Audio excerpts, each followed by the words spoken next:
Hello दोस्तों, आप सबका स्वागत है अपने यूट्यूब चैनल जीएलसी लो क्लासेस। आज की जो क्लास रहेगी वो रहेगी ऑफर के टॉपिक के ऊपर। ये हमारी कॉन्ट्रैक्ट लो सीरीज की क्लास नंबर 2 है।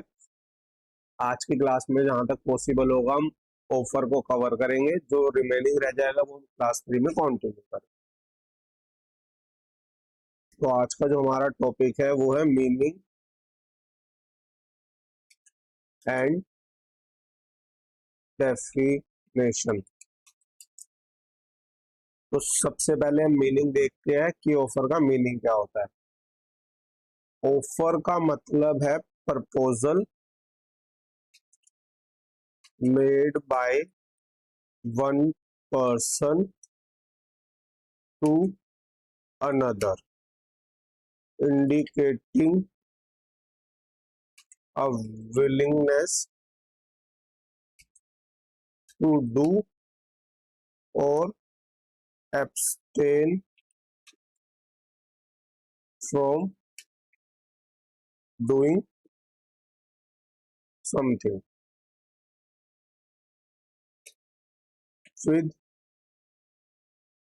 the intention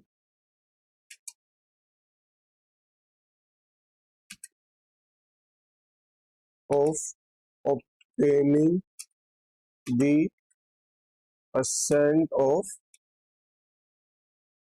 other person। मतलब कि ऑफर का मतलब होता है जब कोई एक पार्टी अपनी विलिंगनेस शो करती है दूसरी पार्टी को कि वो कुछ करना चाहती है या वो कुछ नहीं करना चाहती, और इस विलिंगनेस के पीछे जो पर्पस है वो होता है कि सामने वाले पर्सन का असेंट ले, अप्रूवल ले। जब ऐसा कुछ होता है तो हम उसको कहते हैं ऑफर। वहीं पे under section 2A of Indian contract act define करा हुआ है कि कॉन्ट्रैक्ट होता गया है। तो चलिए एक बारी इंडियन कॉन्ट्रैक्ट एक्ट देख लेते हैं। सेक्शन 2 सब क्लोज ए।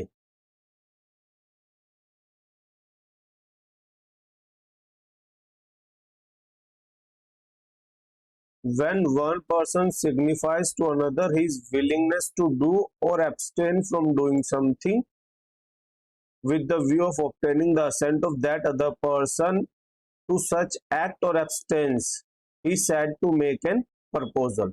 यहाँ पे प्रपोजल और ऑफर दोनों एक सिनोनिम टर्म्स है जो एक दूसरे के रिस्पेक्ट में यूज होती है।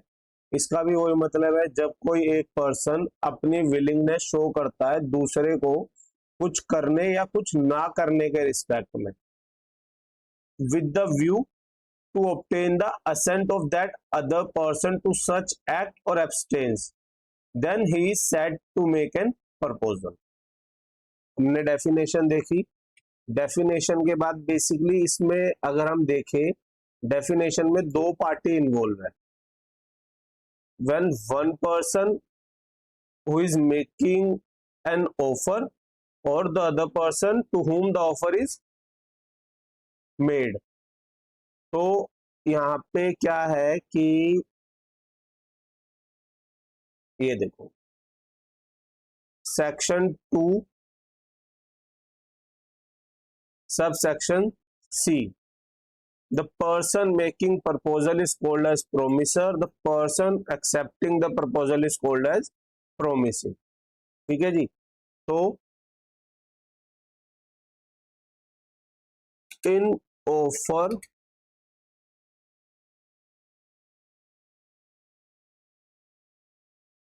So under section 2C, party making offer is promiser and party accepting the offer is promisee। ठीक है जी। उसके बाद आते हैं हमारे एसेंशियल्स। सबसे पहला एसेंशियल्स इसका क्या है, कम्युनिकेशन।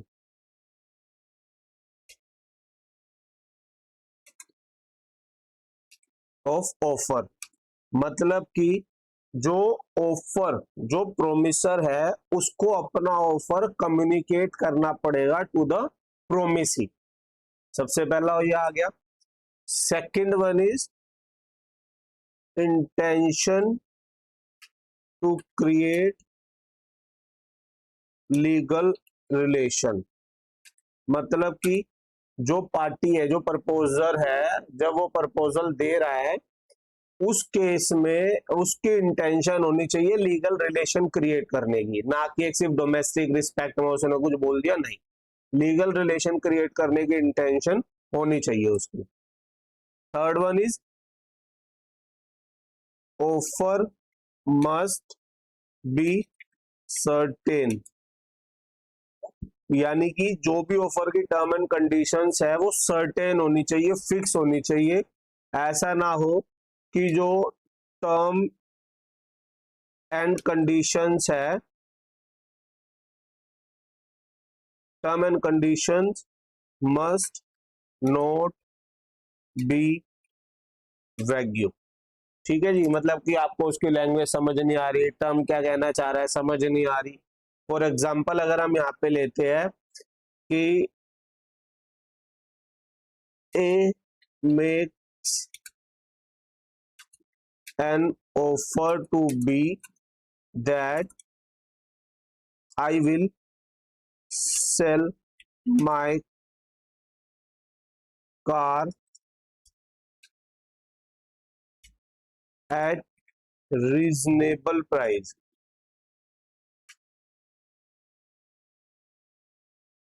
तो यहाँ पे जो ये टर्म है या जो ऑफर है ये वैग्यू है, क्यों? क्योंकि यहाँ पे हमें रीजनेबल प्राइस का मतलब नहीं बताया हुआ सही से। ठीक है, उसके बाद जो हमारा अगला आता है, ऑफर में बी एक्सप्रेस और implied.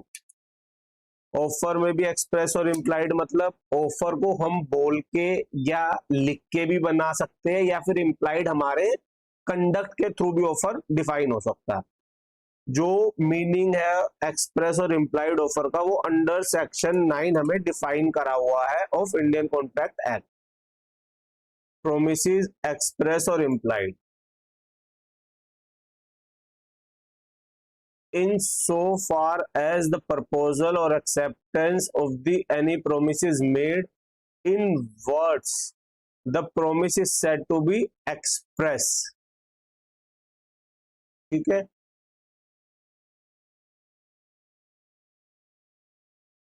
in so far such proposal or acceptance is made other than words, the promise is said to be implied। मतलब वही होगा कि अगर वर्ड में बनाया है हमने कोई भी प्रपोजल या एक्सेप्टेंस, तो हम उसको कहेंगे वो express accept express offer and acceptance है। और अगर और किसी भी वे में बनाते हैं एक्सेप्ट द वर्ड, तो वो हमारे इम्प्लाइड में चले जाएंगे। ठीक है जी, एसेंशियल है वो है offer must be different from invitation to offer, मतलब कि offer must be different from invitation to offer का मतलब है कि आपने ऑफर बनाया है, ना कि आप ऑफर को इनवाइट कर रहे हो। फॉर एग्जांपल, आप बाजार जाते हो कोई सामान खरीदने, सब्जी खरीदने आप जाते हो, तो वहां पे आप रेट पूछते हो। रेट पूछने के बाद आप उनको ऑफर देते हो कि नहीं आलू ये रेट लगा लो जी, प्याज ये रेट लगा लो जी, गोभी ये रेट लगा लो जी। तो ये होता है इनविटेशन टू ऑफर, जब सामने वाली पार्टी आपसे इनविटेशन टू ऑफर, ऑफर को इनवाइट करती है कि आप ऑफर बनाओ, आई विल एक्सेप्ट इट, तो वो चीज नहीं होनी चाहिए। Rather offer must be different, आपको ही ऑफर बनाना पड़ेगा उस चीज में। ठीक है जी, तो ये हो गए हमारे एसेंशियल्स। एसेंशियल्स के बाद आते हैं हमारे नेचर ऑफ ऑफर।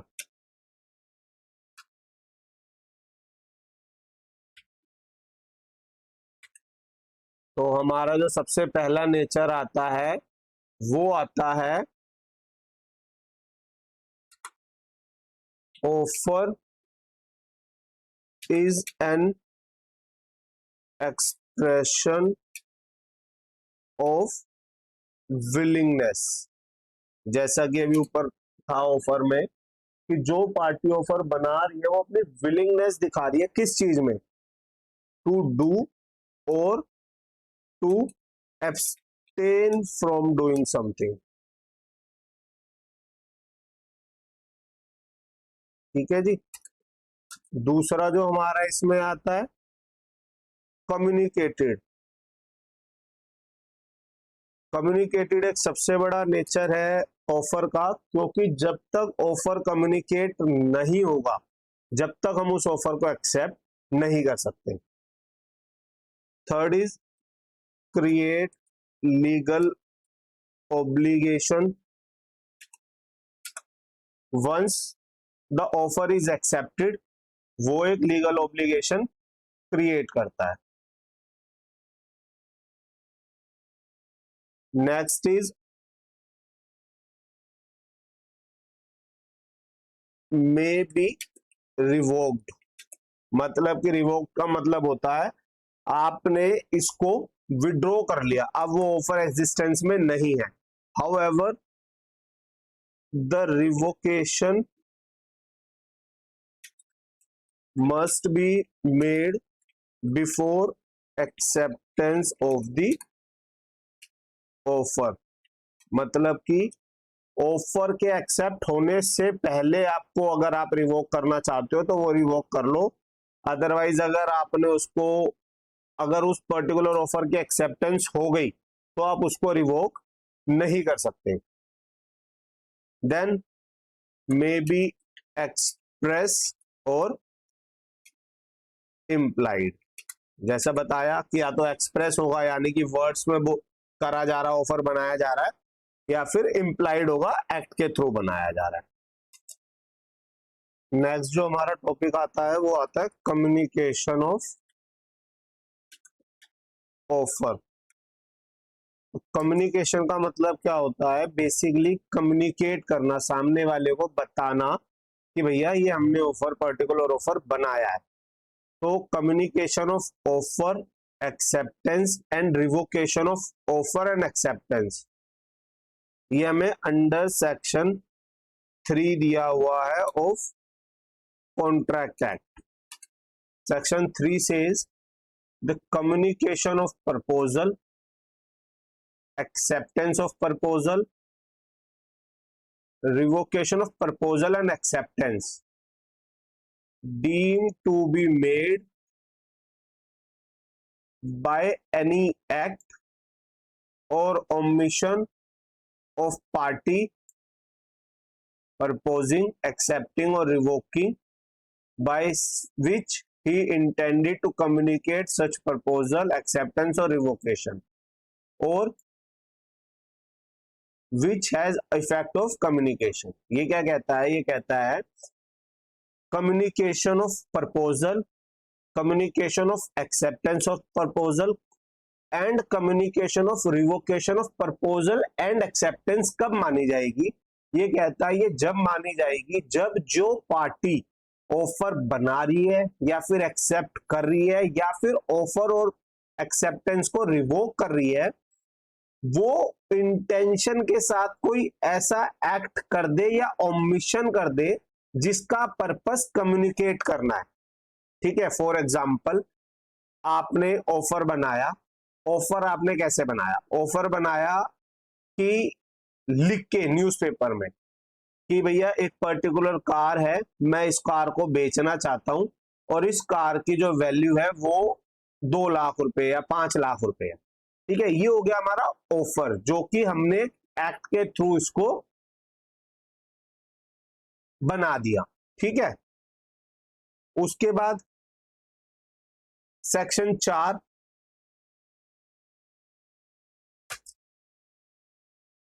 सेक्शन 3 हमें बताता है मीनिंग ऑफ कम्युनिकेशन। उसके बाद हमारा अंडर सेक्शन 4 बताता है व्हेन कम्युनिकेशन इज कंप्लीटेड, मतलब कि हम कब मानेंगे कि एक पर्टिकुलर ऑफर या एक्सेप्टेंस की या रिवोकेशन की कम्युनिकेशन हो चुकी है। Section 4, the communication of proposal is completed when it's come to the knowledge of the person to whom it is made, यानी कि प्रपोजल की कम्युनिकेशन जब कंप्लीट होगी जब वो प्रपोजी के नॉलेज में आ जाएगा, यानी कि जिस बंदे को ऑफर बनाया जा रहा है जब उसे पता लग जाएगा कि हाँ भाई ऑफर बन गया, या उसको पता लगेगा कि एक पर्टिकुलर ऑफर क्रिएट हुआ है, जब हम उस ऑफर की कम्युनिकेशन को कंप्लीट मानेंगे। अगला जो हमारा टॉपिक आता है वो आता है रिवोकेशन ऑफ ऑफर। रिवोकेशन का मतलब क्या होता है? रिवोकेशन का मतलब होता है विड्रॉल ऑफ ऑफर, मतलब कि आपने ऑफर की एग्जिस्टेंस को ही खत्म कर दिया, अब ऑफर एग्जिस्ट करता नहीं है। Offer can B revoked any time but before acceptance of offer, यानी कि आप अगर ऑफर को रिवोक करना चाहते हो तो वो कभी भी रिवोक हो सकता है, लेकिन रिवोक होना चाहिए उस पर्टिकुलर ऑफर के एक्सेप्ट होने से पहले। If offer is accepted then it become irrevocable. ठीक है जी, अगर एक बार ऑफर एक्सेप्ट हो गया तो ये रिवोकेबल नहीं रहेगा। उसके बाद जो हमारा सेक्शन 5 है वो डील करता है रिवोकेशन से। प्रपोजल में be revoked at any time before communication of its acceptance is completed as against the proposer but not afterward, यानी कि प्रपोजल को कभी भी रिवोक किया जा सकता है, बट अगर वो प्रपोजल एक्सेप्ट हो गया एंड उस प्रपोजल की एक्सेप्टेंस की कम्युनिकेशन हो गई तो उस पर्टिकुलर ऑफर को आप रिवोक नहीं कर सकते। ठीक है, ये था हमारा प्रपोजल का रिवोकेशन। अगर अभी हम ऑफर का पढ़ रहे हैं तो अभी हम इतना ही रखते हैं इसको, ये आधे जो एक्सेप्टेंस का रिवोकेशन है वो एक्सेप्टेंस वाले में पढ़ेंगे। आफ्टर दैट इसका जो रिलेटेड सेक्शन है वो सेक्शन 4 भी है, जो कहता है communication of revocation is completed. हम कब मानेंगे कि जो रिवोकेशन का कम्युनिकेशन है वो कंप्लीट हो चुका है। as against the person who makes it when it put into the course of transmission to the person to whom it is made so as to be out of the power of the person who makes it। ठीक है, ये कहता है कि जब जिस बंदे ने ऑफर बनाया है अगर वो रिवोकेशन को ट्रांसमिशन यानी कि एक मूव डाल देता, मोशन में कर देता है रिवोकेशन को, और वो जो मोशन है उसके आउट ऑफ कंट्रोल चला जाता है, यानी कि अब वो उस रिवोकेशन को रिवोक नहीं कर सकता, तो हम कहेंगे कि communication of offer has been completed. यानी कि यहाँ पे हमारा section 5 when offer can be revoke, ठीक है जी, कि ऑफर कब रिवोक किया जा सकता है। ठीक है, उसके बाद हमारा section 6 when communication of revocation of offer is completed. ठीक है जी, अब इसी में हमारे आते हैं मोड्स ऑफ रिवोकेशन। मतलब रिवोक तो आप कर लोगे, लेकिन किस किस मोड से रिवोक करोगे? पहला आता है बाय नोटिस। बाय नोटिस में क्या होगा कि आपने जिस पर्सन को ऑफर बनाया था उसे नोटिस सर्व कर दिया, notice of revocation to to the propose.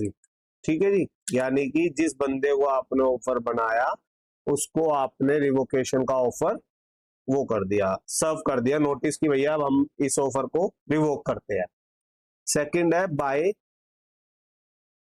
Lapse of time, यानी कि कई बारी क्या होता है, जो ऑफर होते हैं वो हमारे टाइम पीरियड कंटेन करते हैं कि अगर आपने इस पर्टिकुलर टाइम पीरियड के अंदर ऑफर को एक्सेप्ट कर लिया तो ऑफर वैलिड होगा, अदरवाइज ये ऑटोमेटिकली रिवोक हो जाएगा। So when time of acceptance of offer is lapsed, then offer stands revoked automatically। ठीक है जी। देन आता है बाय फेलियर ऑफ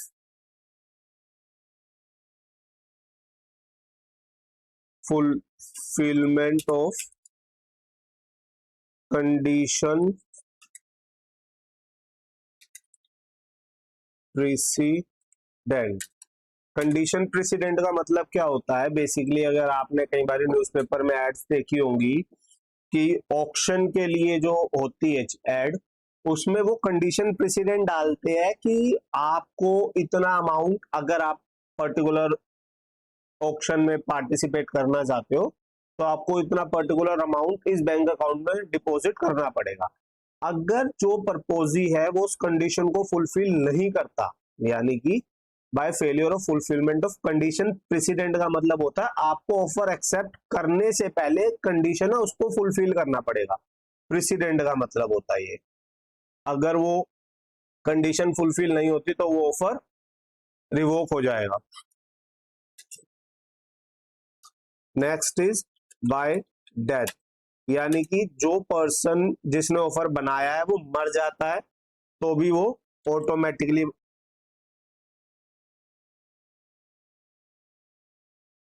रिवोक हो जाएगा। ठीक है। Next is by insanity. Insanity का मतलब होता है अनसाउंडनेस ऑफ माइंड।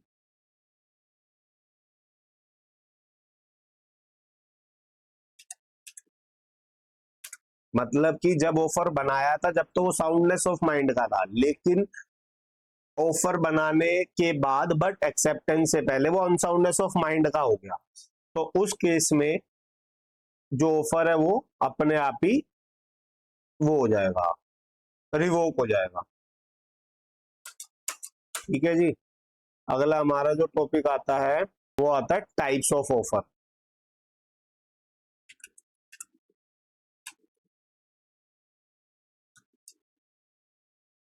तो जो हमारा सबसे पहला जो टाइप है वो है एक्सप्रेस ऑफर। एक्सप्रेस जैसे बताया, मेड इन वर्ड्स।